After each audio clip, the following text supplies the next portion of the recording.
Unit 20 here, muscles of the hip. Again, we got a lot of different muscles here that surround your hip, your pelvis there. It attaches to your femur, attaches to your tibia, attaches to your fibula. There's a lot of different muscles here that we're going to take a look at. Now, movements of the hip. Again, just like with any other joints, any other movements there, the arms and the legs, we're looking at flexion and extension of the hip. Flexion is coming up, extension is coming down. So flexion up of the hip, extension going down. And again, this is flexion and extension occur in that sagittal plane. We've got abduction, going away from that midline, being abducted by aliens, and adduction, adding in to the midline. So both abduction and adduction occur in that frontal plane. And we've got internal and external rotation of that hip. Internal coming in, external rotation coming out. And if you look at the bones here, what's happening is internal rotation is the femur is twisting in. So this would be internal rotation of that hip. External, rotating out. So hip internal and external rotation, again, any rotational movement, that occurs in the transverse plane.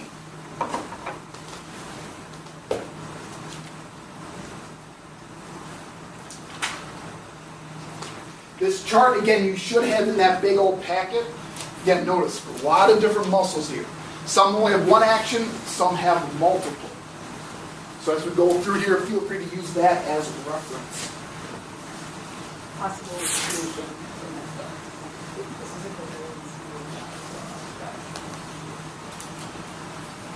First six here, first six muscles, these are really small muscles, and you'll notice they're on the back side or the posterior view of the pelvis. These you will not need to know origin and insertion for. But notice that these are all on the back side, okay, and really close to that hip joint. Since they're on the back side, okay, notice the muscle fibers are coming in like this, so they're all going to help with hip external rotation. Sorry, no, I got it to work. You got it? Okay. Good. Yeah.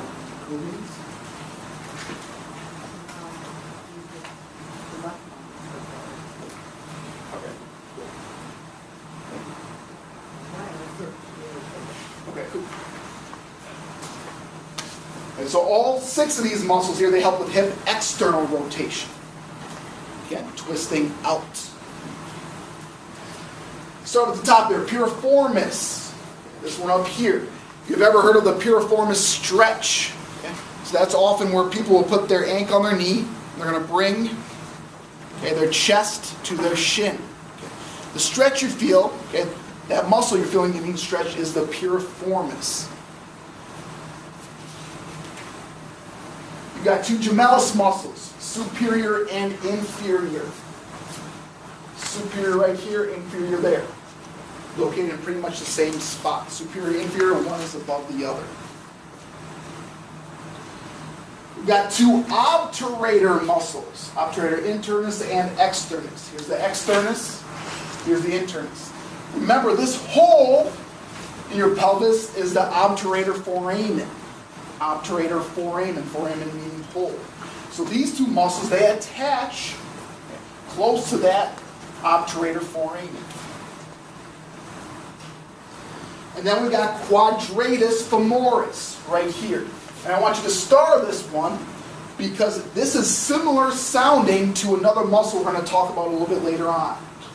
Quadratus comes from quad, okay, any geometry or math nerds in here. It's a four-sided shape. It kind of looks like a parallelogram. So like a quadrilateral, quadratus, four-sided shaped muscle here, and specifically quadratus femoris. But star that just because we're going to look back in that a little bit later because there's a similarly sounding muscle, but they do two totally different things. So again, all six of these muscles help with hip external rotation.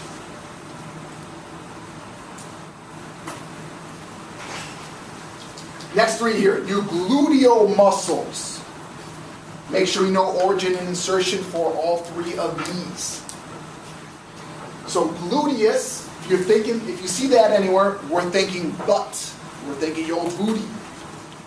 In common language, people will call these the glutes, but we're not going to use that. Make sure we use gluteal, or in this case here, gluteus. Gluteus. So be very specific there. Now maximus, you see that's one's really big, and it's tending to be more on the posterior side, more on the back side. Versus gluteus medius and gluteus minimus, they got some fibers here that are more on the front side, and that's going to be important when we understand their actions. Before we go through actions, let's go through origin and insertion. For gluteus maximus, origin, we've got on the coccyx, the sacrum, as well as your iliac crest. So coccyx, sacrum, and iliac crest. And I want you to make a note here that it's more on the posterior part of that iliac crest. Now it's going to come down, it's going to insert at the gluteal tuberosity. Remember, gluteal tuberosity is that roughened portion on the back side of your femur. So it's going to insert at that gluteal tuberosity.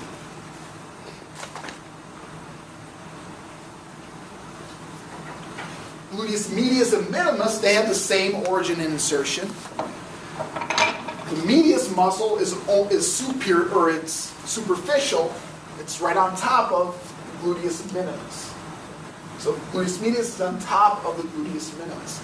And they're going to originate at the outer surface of your ilium. So they're going to originate here. They're going to come all the way down. They're going to insert at the greater trochanter of your femur. So that big old knobby looking thing on your femur, they're going to insert there at that greater trochanter.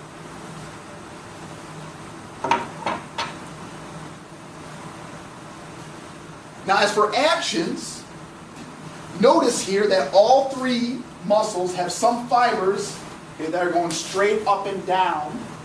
And these are lined directly on the outside of your hip.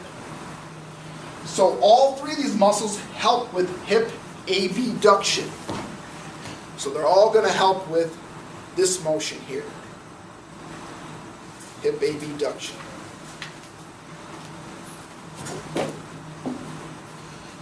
All three of these muscles have fibers coming this direction, okay? Coming to the back. So all three of these also help with hip external rotation. Help with hip external rotation.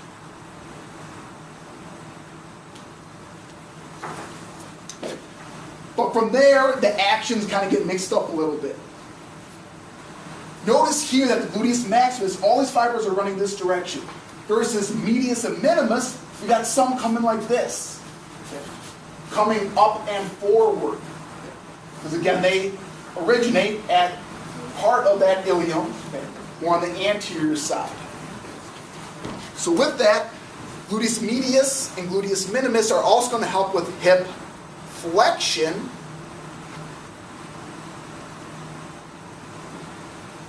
And they're also going to help with hip internal rotation.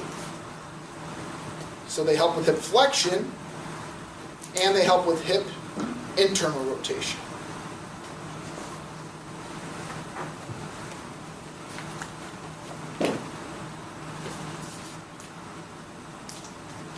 Gluteus maximus, know these fibers, okay, are along the back, and the gluteus medius, the picture is not as good, but they also help with hip extension. So we're looking here. So gluteus medius and gluteus maximus help with hip extension.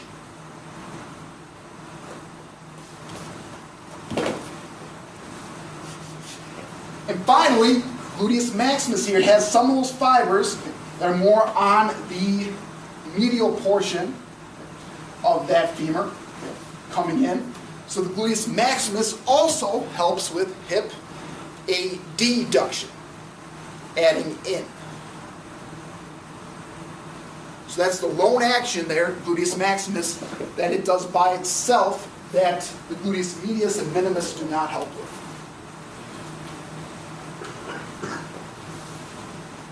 Questions are on the gluteal muscles.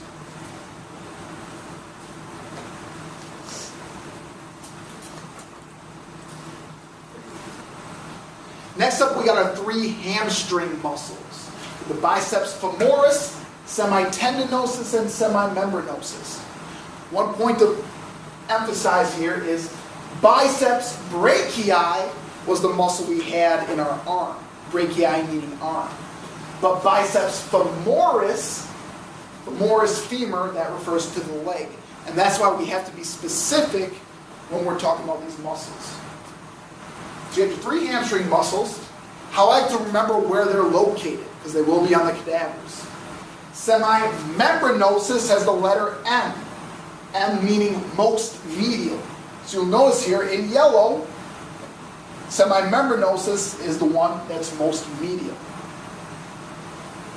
Biceps femoris, that's going to be most lateral. And semitendinosus is directly in the middle. Another way, tendinosus, tendon, notice here that it's really thin tendon that semitendinosus has. Now fortunately, all 3 of these muscles, which you will need to know origin and insertion for, have a same origin. They all originate at that ischial tuberosity. So remember, the ischial tuberosity is the part of your pelvis that you sit on. It's all going to originate there. The lone exception is biceps femoris has its short head originate at the linea aspera, that line on the back of your femur. Insertion, biceps femoris is going to wrap around laterally. It's going to insert at the head of your fibula, as well as the lateral condyle of your tibia. So it's going to insert at the head of your fibula, and it's going to insert at the lateral condyle of your tibia. Semimembranosus is the opposite. It wraps around and inserts at the medial condyle of your tibia. Your semitendinosus is going to wrap around and it's going to insert at the pes anserine. What the pes anserine is this portion of your tibia, which is anterior, medial, and proximal. So the anterior, medial, proximal portion of your tibia. We call this the pes anserine. And later on in this section, we'll talk about what pes anserine means and why we emphasize it so much. Now, since these 3 muscle fibers go directly straight up and down, they do cross that knee joint, so some actions will be performed at the knee. But since this unit is just talking about the hip, these 3 hamstring muscles all help with hip extension. And that's the only action the 3 hamstring muscles help with. Moving to a front view. We've got the iliopsoas muscle. And specifically, that's a big muscle made up of 2 smaller muscles. We've got in green here the psoas major, and in red here the iliacus muscle. So both those smaller muscles make up the iliopsoas. Essentially what these muscles do is they come down the front side of your hips and they wrap around to the lesser trochanter of your femur. So they wrap around to that. Now while you don't need to know origin and insertion for that, understanding how it wraps around is important to understand what actions it performs. So again, here's my pelvis, here's my femur. Okay? So it's coming down on the inside, and that's going to wrap around to the back side of that greater trochanter.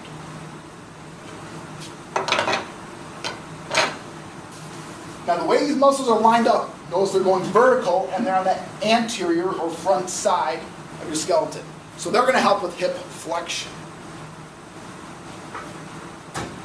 But since they wrap down and around, So we have down and around here. When you pull up like this, pulling up like this, it's also going to help with hip external rotation. So not only hip flexion do these help with, they also help with hip external rotation.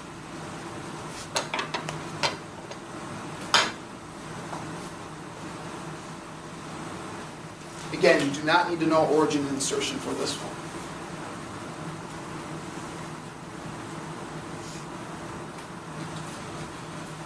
Side view here of your leg there. We got our tensor fascial latte. Tensor fascial latte.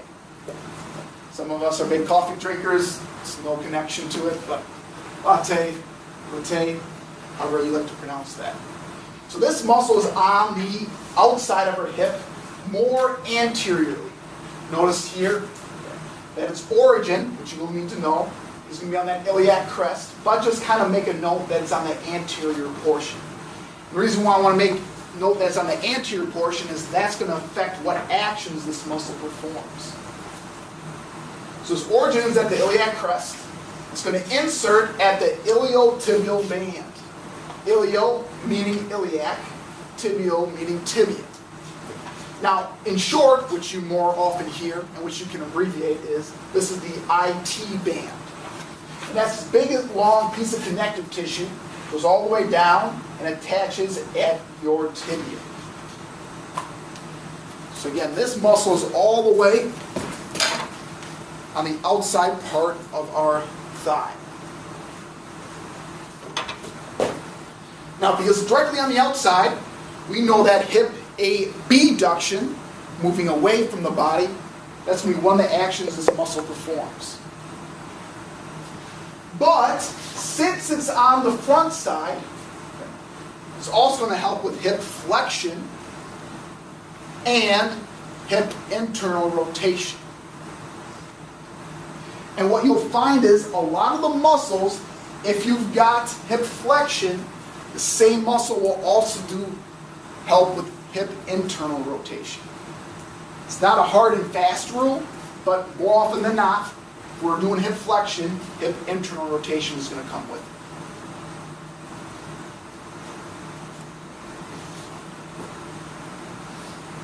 So tensor fascial latte.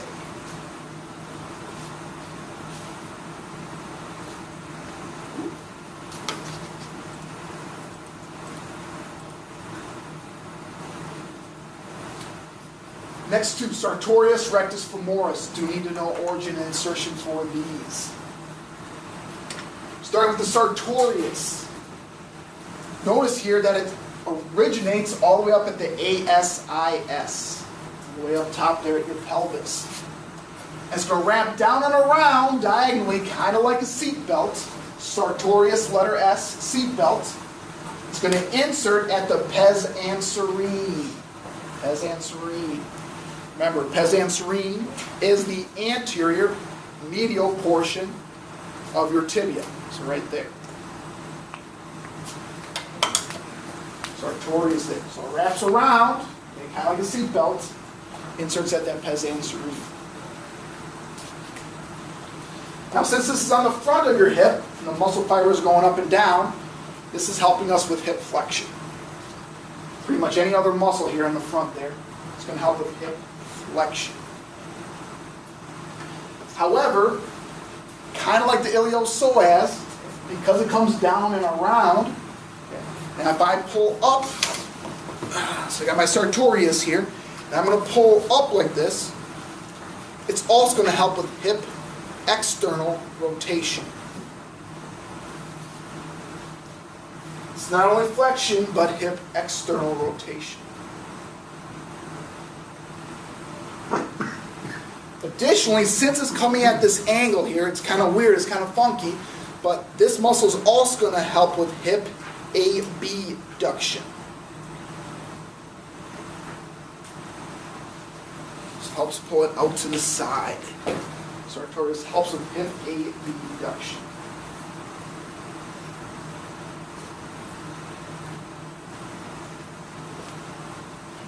Rectus femoris. They want you to star this one, rectus femoris. If we go back,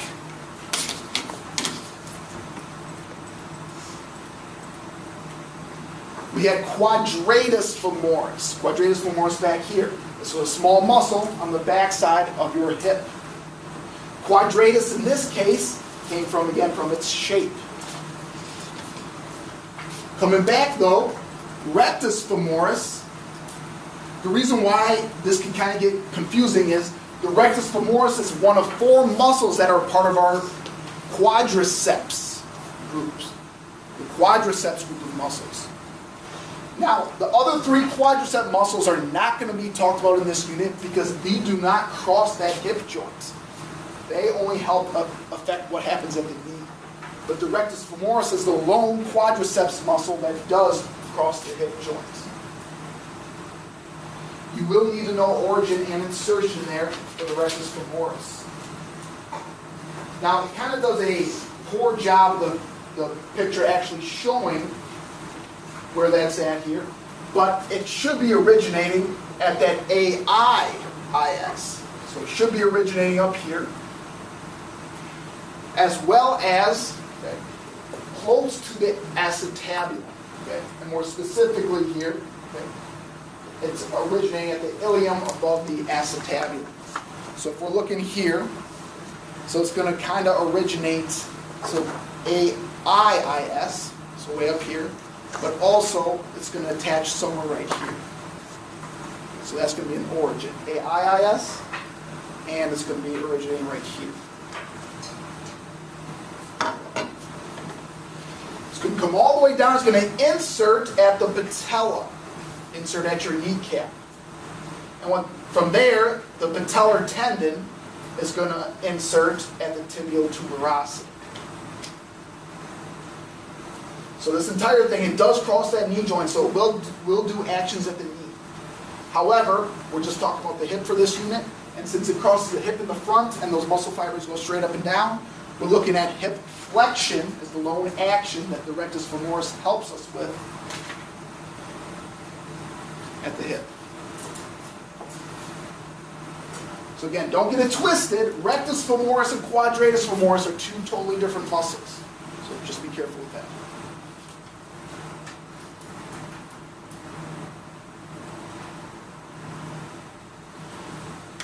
Last up here, we got the 5 muscles that are colored on this slide. 5 muscles that are colored on this slide here in the letters. Now I grouped all 5 of these together as they all are going to help with hip adduction. They're kind of like your groin muscles, helping bring your leg in. They're all going to help with hip adduction, and they also help with hip internal rotation. So all 5 of these, if they're on the inside, hip adduction, adding in, and they also help twist for internal rotation of the hip. The 2 that I want you to know for origin and insertion, just the adductor longus and just the gracilis. So just make sure you know the adductor longus and the gracilis here for origin and insertion.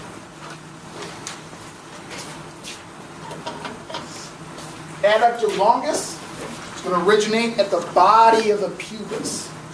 So it's going to originate at the body of the pubis. So we're up here. And then it's going to wrap around to the back side of your femur. It's going to insert at that linea aspera. So that's the adductor longus there. Gracilis, similarly, it is going to originate at the body of the pubis, but also the inferior ramus. So the gracilis, body of the pubis, and also the inferior ramus. And all the way there. And then it's going to go down, it's going to insert at the pes anserine. Again, that came up a 3rd time here, pes anserine. Okay, this portion here of the tibia. So for origin insertion, just know gracilis and just know adductor longus. Now let's go with the first three here. Pectineus, adductor brevis, adductor longus. Notice all three of these are coming up here with their muscle fibers. They're coming up. So they are going to help with hip flexion as well as your hip adduction and hip internal rotation. So pectineus, adductor brevis in green, adductor longus in yellow, they all help with hip flexion. The adductor magnus, now this one inserts at that linea aspera, similar to the other two adductor muscles, and you won't need to know origin insertion, but just understand it originates also at that ischial tuberosity. So the adductor magnus will also originate at that ischial tuberosity. And that's not important for origin insertion, you won't be quizzed on that, but understand that it's going to attach right there versus these two just attach in the front. And because the adductor magnus attaches in the back, adductor magnus is going to help with hip extension. So adductor magnus does not help with hip flexion, it helps with hip extension.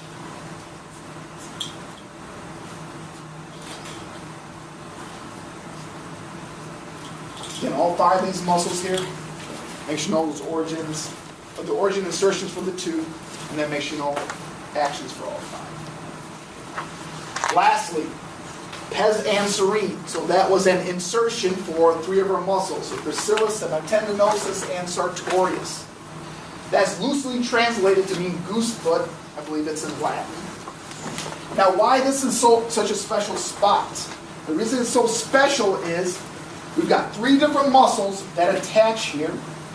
It kind of creates what looks like the foot of a bird. Okay, that's why it's translated to mean goose foot. And why this is so special is the actions of all three of these muscles all together give you the 6 different actions that can occur at the hip. That's why it's such a special spot there. If you get knee pain there, some of you may have had knee pain, that's probably because the bursa sac is directly underneath these 3 ligaments. That probably has got to be inflamed.